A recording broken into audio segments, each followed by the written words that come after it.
Est-ce que vous confirmez la mort de Mokhtar Belmokhtar, ce chef djihadiste proche d'Al-Qaïda? Nous n'en sommes pas sûrs. Vous n'en êtes pas sûr? Il y a eu un raid mené par l'armée américaine qui a ciblé un lieu où il était censé se trouver, mais je ne peux pas à ce jour confirmer. C'est très probable, mais ce n'est pas encore certain. C'est très probable, vous n'avez pas la certitude encore. Pas aujourd'hui. La preuve. Je ne peux pas vous le dire.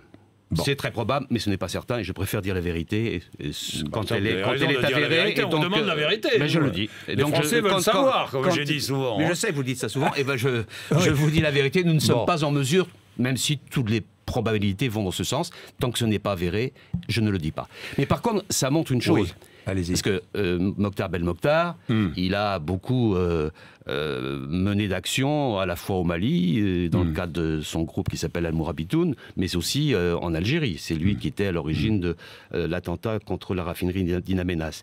Les djihadistes de cette zone sont aujourd'hui sur le reculoir.